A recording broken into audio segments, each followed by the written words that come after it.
देखो हाँ, तो जो सम निकालना आपको बताया था ना, तो कभी भी याद रखना आगे भी भाई आगे इसका सम निकालना, वैसे इसका तो फार्मूला याद करा दूंगा मैं आपको।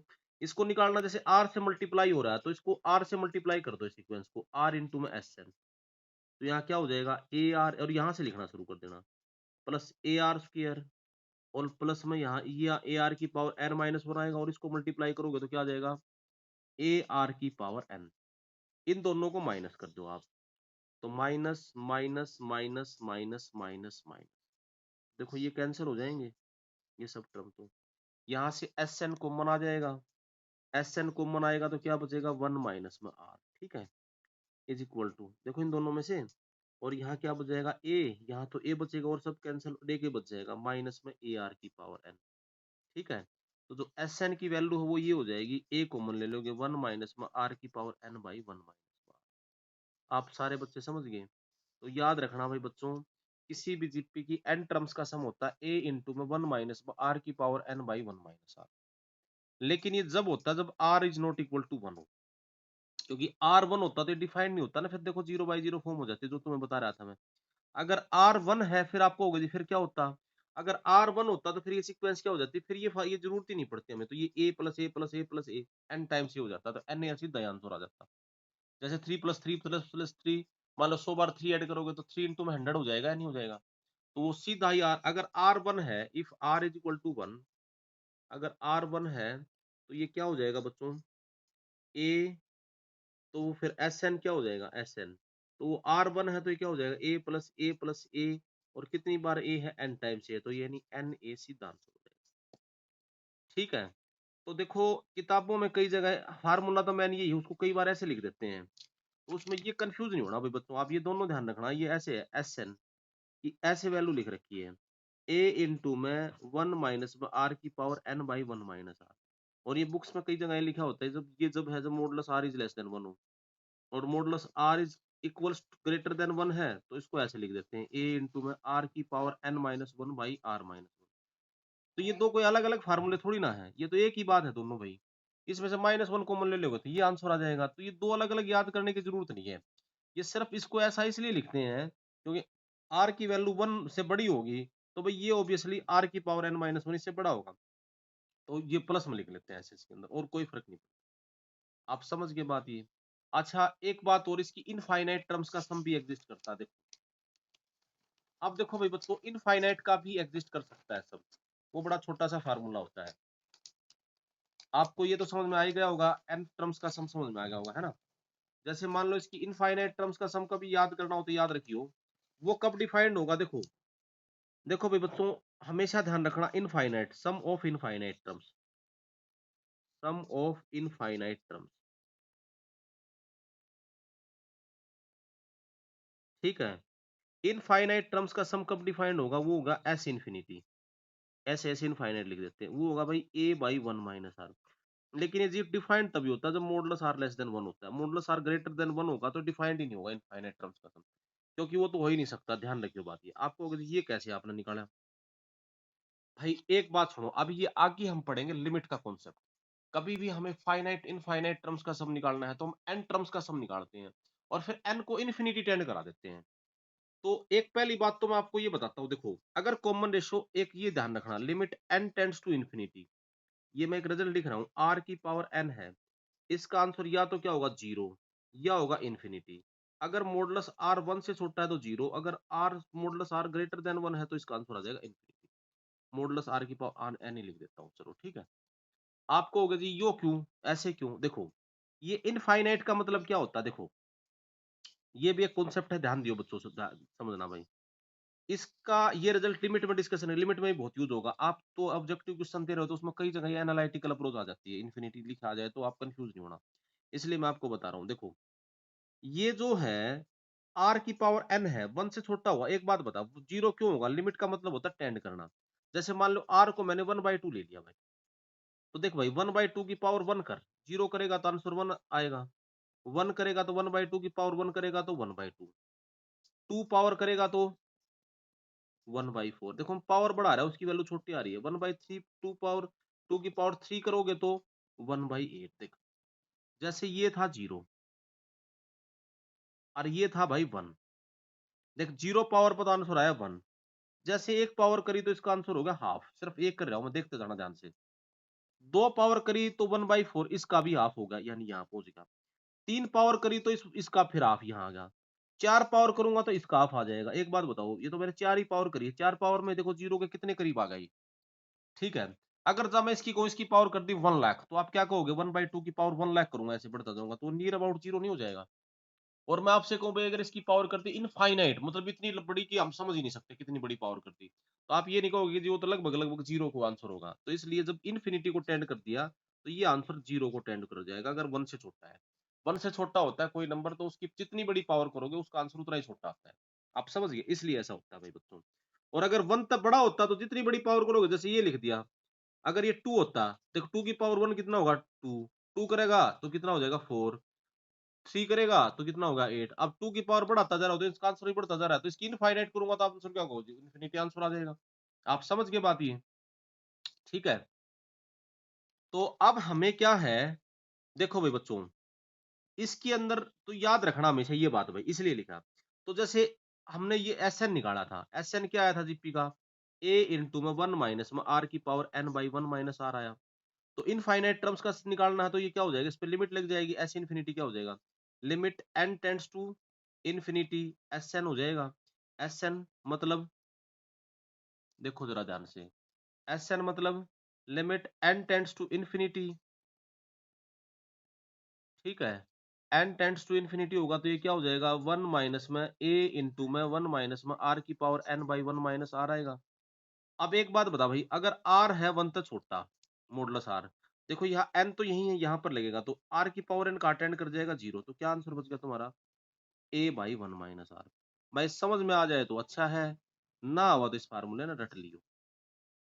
एन टर्म्स का सम और इनफाइनाइट टर्म्स का सम क्या होता है? ए बाई 1 माइनस आर। ठीक है। आपको मेरे ख्याल से सारी बात समझ में आ गई होंगी। ठीक है ना? अच्छा, एपी में कोई क्वेश्चन वर्ड प्रॉब्लम सोल्व करनी हो, जीपी में, अब मैं पहले इसकी सारे रूल्स लिख देता हूँ।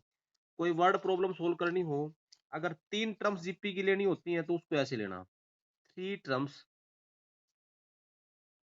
Of a GP can be taken as, आज ये बड़ा इंपॉर्टेंट लेक्चर है भाई, ध्यान देना, taken as A by are, a और ए आर ऐसे लेना, क्योंकि मल्टीप्लाई करोगे तो आर से आर कैंसिल हो जाएगा। 5 टर्म लेनी हो ऑफ जीपी, प्रोडक्ट का दे रखा हो तभी लेना है, ऐसा प्रोडक्ट नहीं दे रखा तो फिर आप सीधा ए आर स्क्वायर ले लेना। Terms of GP can be taken as A by are cube R square, A by are, A R square ऐसे ले लेना, क्योंकि कैंसिल हो जाएंगे देखो। ठीक है। अगर इवन नंबर ऑफ टर्म्स लेनी होती है, जैसे एपी में बताया था, तो उसमें कॉमन रेशियो लेना आर स्क्वायर। ठीक है। आपसे ये कहे कि 4 terms of a GP can be taken as, 4 terms of a GP can be taken as, उसको आप कैसे ले सकते हो? A by are cube, A by are, A R cube. ठीक है। ऐसे लेना है। ठीक है। 6 टर्म लेनी हो तो कॉमन रेशियो देखो आर स्क्वायर से मल्टीप्लाई हो रहा है। 6 टर्म्स, ये कितना था? 4 टर्म्स, 5 नहीं भाई, 4 terms, 6 terms of a GP can be taken as, 6 terms को ऐसे लेगो, ए बाई आर की power 5, A by are cube, A by R, R A R cube, A R की पावर 5। वैसे इतना आएगा नहीं, ऐसे लिखते हैं, लिखना हो तो कैंसिल हो जाते हैं, उसमें प्रोडक्ट दे रखा है तभी लिखेंगे ऐसे हम। ठीक है भाई बच्चों, अब देखो, ये तो मैंने इसके कुछ थ्योरेटिकल प्रोपोर्शन बताए, अब आपको इसमें कैसे क्वेश्चन आएंगे देखो। जीपी कोई भी दे रखा है, सबसे पहले उसकी फर्स्ट टर्म पहचानना और कॉमन डिफरेंस। ठीक है। क्या देखोगे? First term and common ratio, sorry, क्या देखोगे? First term. और जैसे इसकी नॉलेज के लिए ए और आर की जरूरत होनी चाहिए, किसी भी सेंस में वो दिया गया होगा, टर्म्स दे रखी हैं, कुछ भी दे रखा है, आप उसकी फर्स्ट टर्म और कॉमन रेशियो निकालना। फिर उसमें सम लिख रखा है तो सम का फार्मूला लगा देना, प्रोडक्ट लिख रखा है तो प्रोडक्ट का फार्मूला लगा देना, जो भी पूछ रहा है उसका वो फार्मूला लगा देना। आपको ये पहचानना भाई, ये चीजें चाहिए कुछ भी सोल्व करने के लिए। ठीक है। अब हमारे पास कुछ क्वेश्चन जैसे आए, मैं आपको जैसे बताता हूँ, देखो भाई, चाहे वर्ड प्रॉब्लम्स आ जाएँ, वो टर्म सिंपल तो आप सोल्व कर ही लोगे। जैसे एक वर्ड प्रॉब्लम सोल्व करता हूँ मैं आपको। जैसे मान लो आपसे ये कहूँ भाई, find the sum of GP. ऐसा क्वेश्चन मैंने एपी में बताया था, वो मतलब सोल्व करना रह गया था लास्ट में, आपने सोल्व कर लिया होगा। Of GP if sum of its first 4 terms is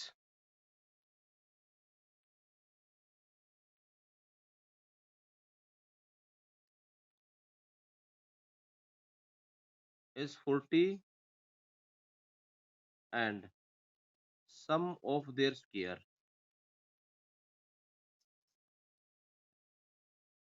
some of their square क्या है भाई? जैसे सम ऑफ फर्स्ट 3 टर्म्स तो क्या है 40, और सम ऑफ देयर स्क्वायर्स ये आपको गिवन दे रखा होगा। वो सम ऑफ द स्क्वायर मान लो ये लिख रखा है,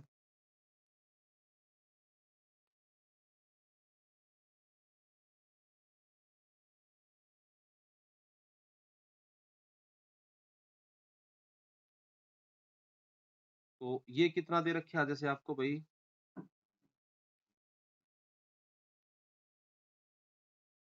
ये मैं आपको एक बार थोड़ा क्वेश्चन बना लेता हूँ।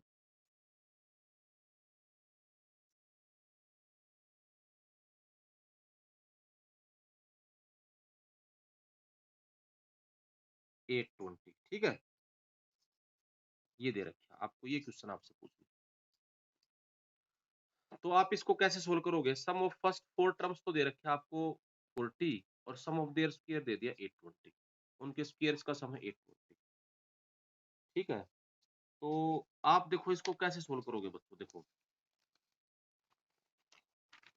अब यहाँ पे प्रोडक्ट नहीं दे रखे, वर्ड प्रॉब्लम है, तो आप इसमें 4 टर्म्स को यही मान लेना, a, a are square, a are cube, ठीक है, ये मान, क्योंकि क्यों उसमें कैंसिल करो उसके अंदर।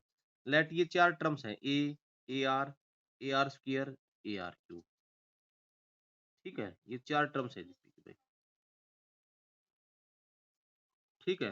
बल्कि 4 की जगह 3 ही टर्म लिख लो भाई, 4 का तो बहुत लंबा क्वेश्चन हो जाएगा, 3 का लिखो, और ये थोड़ा सा जो है ना, 4 की जगह 3 लिखो, 3 का लिखना था मुझे, मैं 4 का लिख गया तुम्हें। देखो फाइंड द, ये ऐसे क्वेश्चन लिखना, find sum of, find the sum of GP. थोड़ा सा क्वेश्चन गलत लिखा गया, वो तो बहुत लंबी कैलकुलेशन का हो जाता। If sum of its first three, sum of its first 3 terms is 13, ठीक है, and sum of their square is 91, ठीक है, ये क्वेश्चन ऐसे लिखना था, ठीक है ना। ये है, तो 3 टर्म्स इसमें प्रोडक्ट तो दे नहीं रखे, आप कैसे सोल्व करोगे? लेट, आप ये टर्म्स को ऐसे लोगे, लेट ये ए आर स्क्वायर, कैलकुलेशन कैसे करोगे इसके अंदर भाई? बी 3 टर्म्स ऑफ जीपी, ठीक है। तो ये आपका क्वेश्चन था, ये आपका सॉल्यूशन देखो। तो आपको क्या दे रखा है? प्लस ए आर स्क्वायर, इसकी वैल्यू कितनी दे रखी है आपके पास? 30। स्क्वायर्स का sum a square plus a are square, ठीक है, a square a are square, ये क्या आएगा देखो भी बच्चों, a are square plus a are square का स्क्वायर इज इक्वल टू, ये दे रखे आपको 91, ठीक है। तो ये क्या हो जाएगा? A square plus a square r square plus a square r की पावर 4 इज इक्वल टू 91, ये इक्वेशन 1, ये इक्वेशन 2। दो इक्वेशन है, दो वेरिएबल, आपको ए और आर की वैल्यू निकालोगे आप इसमें, दूसरे वाले को पहले वाले से डिवाइड कर लो, ठीक है। तो ये क्या आ जाएगा आपके पास, यहाँ से तो ए स्क्वायर कॉमन आ जाएगा, 1 plus are square plus R की पावर 4 डिवाइडेड बाई, यहाँ से ए कॉमन आ जाएगा, 1 plus are square is equal to 91/13 हो जाएगा, ये कैंसिल होगा, तो ये कितना हो जाएगा? 7, ठीक है। यहाँ से ए कैंसिल हो जाएगा, तो ये क्या हो जाएगा? ए इंटू में, इसके देखो फैक्टर होते हैं बच्चों, कई बार मैंने आपको लिखवा भी रखे हैं फैक्टर। ये क्या होंगे 1 plus are square into 1 minus are plus are square divided by 1 plus are square. ये कैंसिल हो जाएगा, देखो इज इक्वल टू ये होगा 7। ये मैंने आपको फैक्टर लिखवाए थे, देखो ये जो आपको फैक्टर बताए थे ना मैंने, देखो ये जो आपको बताए थे भाई, एक्स की power 4 plus x square plus y की पावर 4, इसके फैक्टर याद हो तो आपको बताए थे x square plus y square into में x square minus x y plus y square. ठीक है, ये आपको फैक्टर बताए थे, तो ये यही लगा दिए। तो देखो यहाँ पर ये क्या बच गया तुम्हारे पास, इक्वेशन 3 ए इंटू में 1 minus are plus are square, इसकी वैल्यू बच गई आपके पास 7। ये इक्वेशन आ गया 3। फिर फर्स्ट इक्वेशन था ए इंटू में 1 plus are square is equal to कितना था 13। अब इन दोनों को फिर से डिवाइड कर दो, यहाँ से देखो ए कैंसिल हो जाएगा, इन दोनों को डिवाइड कर दो, इन दोनों को डिवाइड करोगे तो 1 minus are plus are square into में a divided by a into में 1 plus are square is equal to 7/13। Cancel होगा। अब देखो ये आर आर में इक्वेशन रहेगा, इसको सोल्व कर लोगे 13 क्रॉस मल्टीप्लीकेशन करोगे 13 minus 13 R plus 13 R square is equal to 7 plus 7 R plus 7 R square. तो यहाँ से इधर माइनस हो जाएगा ये 5 आर स्क्वायर, ठीक है ना, सॉरी 6 आर स्क्वायर। भाई थोड़ा ध्यान कैलकुलेशन पे कर लेना, 13 में से 6 आएगा तो यहाँ पर ये क्या हो जाएगा माइनस में 20 आर, ठीक है, और ये क्या हो जाएगा प्लस 6 इज इक्वल टू 0। 3 से 2 से डिवाइड हो जाएगा 3 आर स्क्वायर माइनस में 10 आर और प्लस 3 इज इक्वल टू 0। अब इसके फैक्टर 9 मल्टीप्लीकेशन 1 सम, तो आप कर लोगे इसके फैक्टर 3r-1 और r-3, ये फैक्टर हो जाएंगे। यहाँ से r की वैल्यू है तो 1/3 होगी, ये r की वैल्यू होगी 3। अब आपका दिमाग यहाँ काम करेगा, अभी दोनों ले सकते हो। मैंने आपसे क्या पूछा था, उसमें क्वेश्चन जो लिखा था ना, जो मैंने आपसे पूछा था, ये क्वेश्चन पूछा था कि sum of GP, sum of GP है तो नंबर ऑफ टर्म बताया नहीं, यानी जीपी की कंप्लीट सम बताना है, यानी उसकी इनफाइनाइट टर्म्स का सम बताना है। तो इनफाइनाइट टर्म्स का सम है तो आर आप क्या लोगे यहाँ पे बच्चों 1/3। इनफाइनाइट टर्म्स का सम तो तब एग्जिस्ट करेगा ना जब आपका आर 1 से छोटा होगा, तो आर को आप क्या लोगे यहाँ पे 1/3। तो आर की वैल्यू आप ले लेना 1/3। 1/3 जब आर की वैल्यू लोगे तो क्या बन जाएगा, तो ये क्या होगा आर हो गया आपका 1/3, ठीक है। और ए कितना हो जाएगा, फिर ए यहाँ पर आपका क्या होगा, इसको निकाल लोगे फर्स्ट टर्म, तो आर 1/3 है, तो आपने ये लिखा ए निकाल लो आप इसके अंदर, तो ये क्या था आपके, ये रिजल्ट लिख रखा था 1 प्लस आर स्क्वायर। इसकी वैल्यू कितनी है आपके पास, इसकी वैल्यू कितनी है, कितना दे रखा था मैंने 13 लिख रखी थी, यहाँ आर की वैल्यू रख देना, रख लोगे ए की वैल्यू आ जाएगी बच्चों 3, ठीक है, सॉरी 3 नहीं, ए की वैल्यू आ जाएगी आपके पास 9 r1/, तो ये तीन टर्म्स ये बन जाएंगे 9, 3, 1 ऐसे चलेगा ये, ठीक है। तो ये तीन टर्म्स होगी। अब इसकी इनफाइनाइट टर्म्स का सम निकालना होता, तो इनफाइनाइट टर्म्स का सम निकालोगे तो ये क्या हो जाएगा, इनफाइनाइट सम ऑफ जीपी क्या होगा, सम ऑफ जीपी किसके इक्वल हो जाएगा, 9a/1 माइनस आर था, 9/1 - r कितना होगा 9 माइनस में 1/3, तो इसको सोल्व कर लोगे, ठीक है। तो ये क्या हो जाएगा 9 बाई, यहाँ हो जाएगा 2/3, यहाँ 3 ऊपर चला जाएगा, ये क्या हो जाएगा 27/2, ये आंसर आ जाएगा। अच्छा इसमें आपसे ये पूछ लेता कि सम ऑफ 20 टर्म्स, तो इसके फिर दो आंसर होते भाई, 20 टर्म्स।